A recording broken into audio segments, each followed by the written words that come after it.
We've got Kirk Cameron. All right, everybody, let's feast. A badass Santa Claus.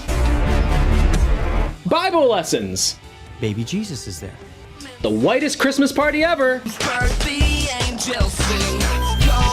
And a funny black guy to spin the vinyl. For you. How about some Family Force 5? Angels we have heard, oh hi. It's Saving Christmas, but is it watchable?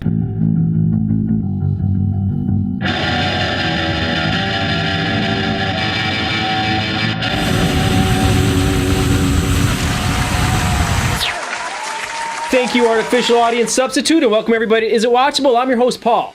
Christmas! It's my favorite time of year. It's a time of peace and goodwill and enjoying the company of your friends and loved ones as we celebrate the birth of Jesus. And of course, presents! You guys have given me the greatest gift I could ask for. A few minutes of your precious time to watch me do my thing, so I'm a little embarrassed that all I got for you is this shitty movie.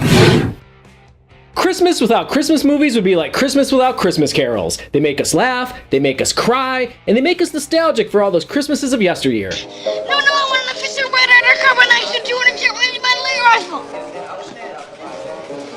You'll shoot your eye out, kid. Is there anything better on a cold, snowy night than curling up on the couch under a heavy blanket with some popcorn and a cup of hot chocolate, or maybe a glass of wine, and watching your favorite Christmas movie? And you really don't even have to curl up on the couch. Just having a Christmas movie on in the background, just that Christmas spirit radiating from the television screen is usually enough to lighten up your whole place. And let's face it, even bad Christmas movies are kind of watchable. Just check out the Hallmark Channel. I mean, we really don't ask a lot. Give us a warm, fuzzy story where someone goes from sad to happy, toss in some classic Christmas music and some snow. That's why it's so head-scratching when a movie can include all those elements and still wind up being a big lump of coal. But, you know, here we are.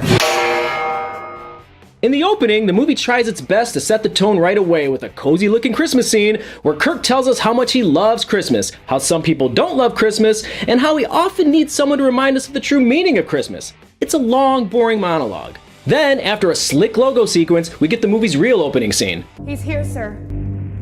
Where? Here, at the tavern. As the man makes his way to the tavern, we get some narration from Kirk about the importance of stories, but how sometimes we feel the need to tamper with traditional stories to better fit our modern day beliefs. Next, we get a cute animated title sequence, easily the most polished part of this whole production. This is followed by the movie's real opening scene, one of those gated community Christmas parties where a group of mostly white people wear business casual holiday attire, sip wine, and drink hot chocolate. The celebration is being held at Kirk's sister's house, and Kirk notices that her husband Christian is missing from the party. He's in another room sulking when his friend DeAndre walks in and starts talking like a black person in a movie written by white people. Evident by speaking in tongues, of course. You guys in your verses really need to work on your exegesis. Extra Jesus? Man, I've had my extra Jesus ever since I was baptized for the second time. You gonna give me some? That actor's name is David Shannon, and he's probably a really talented guy, and I'm sure he thought he was contributing to something special here. But this is a pretty white movie, and that's okay. I mean, the writer and director is white, so you write what you know. But this character, or more accurately, caricature, stands in stark contrast to everything around him. This is a buttoned-up suburban Christmas party in a McMansion, and the dialogue they give DeAndre is straight out of a Bud Light commercial. So instead of simply being their black friend, he kind of comes off as the token black guy. Later, Kirk finds Christian outside sulking in his car. Christian explains that his grinchiness is due to the fact that so much of how Christmas is celebrated has nothing to do with the birth of Jesus. We're gonna open those presents. The nieces and nephews get all excited. Oh, they're gonna tear through. Right? And it's like 3 weeks from now, no one's gonna be playing with it. And that money spent, how many kids could we have fed? How many wells could we have dug? After talking for way too long, Kirk tells him that he's got it all wrong and how it's really all about Jesus. We then cut to a cave where Kirk narrates how baby Jesus was laid on a rock in swaddling cloths, cloths much like the ones found in the tomb after his resurrection, and how the three wise men brought funeral spices as gifts. A baby who came to die. Yes, that's the reason for the season. I gotta admit, I never saw the whole swaddling cloth thing. Back in the party, our friend DeAndre strikes up a conversation with a conspiracy theorist about the war on Christmas. The scene's played for laughs, so there's no real takeaway. I can't say Merry Christmas at work no more. I have to say Happy Holidays. Back out in the car, Christian continues to challenge Kirk by bringing up other non-Jesus Christmassy things like Christmas trees and the seemingly arbitrary December 25th birth date. Of course, Kirk has more answers, explaining how trees are a reoccurring symbol in the Bible, even suggesting that Jesus being put on the cross was a way of returning Adam's stolen apple to the tree. So when you see empty Christmas trees, see an empty cross. Christian's impressed, but not convinced. Santa. That's obliterated Jesus. Jesus is gone. The reason for the season is Santa Claus. What the kids are saying all across the world is not, I'm so excited to celebrate the birth of Jesus. No, they're saying, I'm so excited to get my picture taken with Santa Claus. Oh, you're gonna make me presents. S-A-N-T-A. Rearrange letters. Satan. So we go back to the scene with the rough-looking bearded guy. That's Saint Nick, back when he was a bishop and before he was a saint. Nick is upset about the proposed religious movement to lessen the importance of Jesus and goes to a tavern and beats the crap out of Arius, one of the movement's leaders. So he didn't really steal the limelight from Jesus, he was a badass defender of the faith. Santa is the man. With his Christmas spirit restored, Christian bursts into the party. Looks like somebody's having a moment. He slides headfirst across the floor, stopping at the tree. Now we get more voiceover from Kirk about how the presents are like a city skyline, maybe the New Jerusalem, with a giant tree shooting up through the center and the Star of Bethlehem at the top. Not sure if this is in Christian's head or if everyone at the party can hear. Next, Christian sees Santa sitting across the room and from a full-on sprint, leaps in the air and crashes on the couch next to him. All of this while Kirk looks on smugly from the doorway, his ticket to heaven all but punched. But there's still the matter of Christian's wife, so he walks over to her. Wait, my man has 2 refrigerators?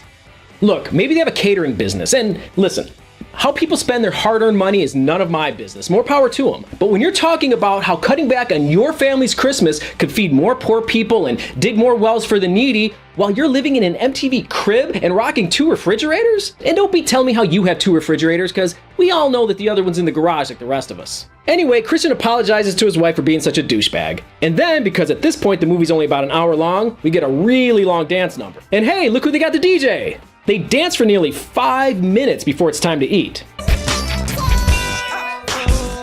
All right, everybody, let's feast! Now they all sit down to stuff their better-than-you faces as Kirk tells us how some materialism is actually okay at Christmas because, after all, it's a celebration. Pull out your best dishes, your finest linens, your nicest silverware, the biggest ham, every side dish you can possibly imagine, and the richest butter. And they eat, and they drink, and they laugh and eat, and they laugh and drink, and they eat in slow motion, and they drink in slow motion, and they... That was actually released in theaters. Saving Christmas, or sometimes referred to as Kirk Cameron Saving Christmas, was released in 2014 and confused the hell out of everybody. Even Kirk Cameron himself was confused, thinking that the people that were conspiring to give his movie such bad reviews were, in his words, haters and atheists. Maybe even some of you might think I fall into one of those 2 categories. I do not. Well, I am kind of a hater, but I'm also a Christian, just a Christian who knows a shitty movie when he sees it. So this has nothing to do with Kirk Cameron's beliefs. I mean, he's pretty much been putting out faith-based movies exclusively for the better part of 2 decades now, and while none of them have been exactly Oscar-worthy, this one's on a whole other level. Saving Christmas currently holds a whopping 0% on Rotten Tomatoes, ranks in the top 10 of IMDb's lowest rated movies of all time, and nearly swept that year's Razzie Awards, winning for Worst Picture, Worst Actor, Worst Screenplay, and Worst On-Screen Combo for Kirk Cameron and his ego. Now, it's worth pointing out that the overall message of this film is actually a bit refreshing. It's not the attack on commercialism or materialism or the war on Christmas like so many other Christmas films focus on. On the contrary, he defends it all, essentially saying that we're celebrating the most important person in Christianity, so why not go all out? I mean, he spins and stretches his justifications like a politician, but still, I appreciate the fresh take. So Saving Christmas, is it watchable? If we follow Kirk's advice from the movie and celebrate Christmas with the biggest ham, every side dish we can imagine, and the richest butter, then we should also celebrate it with the best Christmas movies, not this crap. This is little more than 2 guys having a conversation in a car for an hour. The only reason it's almost movie length is that they padded it with 2 long prologues, some pointless attempts at comedy, an overly long dance number, and a dumb end credit stinger where they bring back the Andre to, get this, beatbox for almost 3 minutes. This ain't the New World Order. My editing probably makes it look like more than it actually is, but watching it in its entirety feels like there's only 5 or 6 long scenes in the whole film. It's a weird and confusing experience. Not confusing because it's hard to follow, there's not much to follow, but because you can't figure out what you're watching. The best way I can describe it is if you've ever been to catechism or Bible school and had to sit through one of those church-made videos with the crappy production values. It's like one of those. Completely unwatchable. Well, that's a wrap for this episode. Be sure to join me in the new year for some new episodes. And Merry Christmas or Happy whatever it is you celebrate this time of year. And if you really want to give me a present, subscribe.